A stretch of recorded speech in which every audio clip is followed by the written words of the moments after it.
Hi again then guys, and welcome to episode 23 of SuperSports, the review series for the vehicles of an exotic and of course high performance nature that fall quite nicely between sports cars and supercars. And in this episode we're featuring a vehicle which some people may not quite consider to be a supersports model, but I would say it definitely is, and for some very specific reasons. Now this vehicle is the BMW M3 of the E46 shape, and this is the ultra exclusive and almost cult iconic to some degree, or if that's even a phrase, car among performance coupes. It's the GTR street version or Strassenversion of the M3, which is actually a homologation car. So technically this car actually sits in the same company as stuff like the Porsche 911 GT1, Mercedes CLK GTR and Lotus Elise GT1, so it's in a pretty exclusive club. Now it's no way near on the same performance level as those cars, of course. In fact, in some ways the real life model is actually inferior to existing M3s such as the CSL. On the game though, this is by far the most performance-oriented version of the E46 series M3 road cars that are featured on Gran Turismo.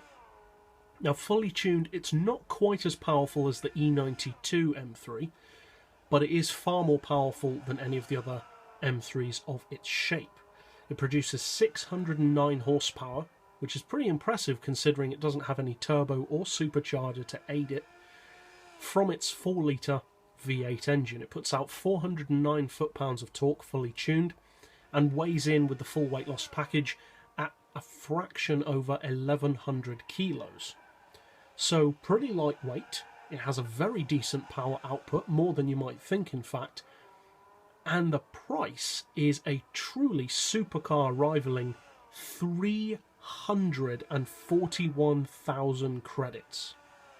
And to be honest, that's my main point of issue with this car. And funnily enough, it's not only on the game that this car is overly priced, I would say, because in real life as well, this is an insanely expensive car considering what it's actually capable of.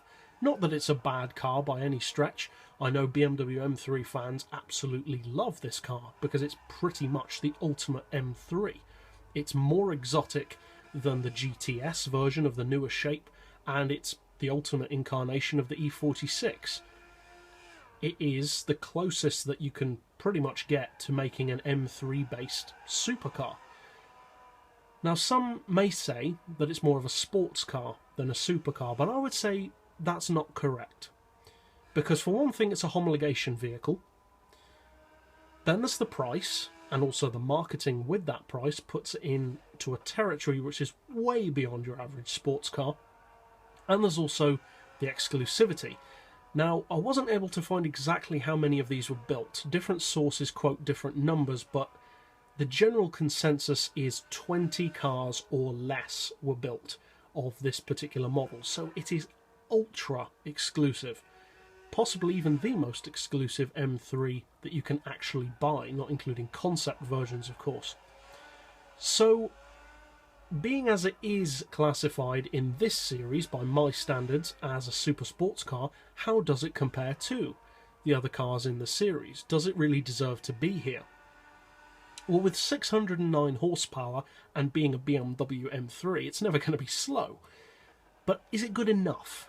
Because this series features some pretty impressive cars. You've got the Alpha 8C, Roofs, the Nissan GTR, and various other very iconic and highly capable cars. So does this car really stand a chance in this kind of company?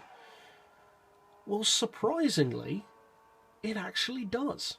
It's a highly competitive model, and in a very specific way. Being a homologation car, a homologation specifically of a Le Mans car, the very iconic and widely loved M3 GTR race car, which is of course featured on the game, and is also the hero car of a couple of the Need for Speed games, it's a pretty well-known model in its racing form.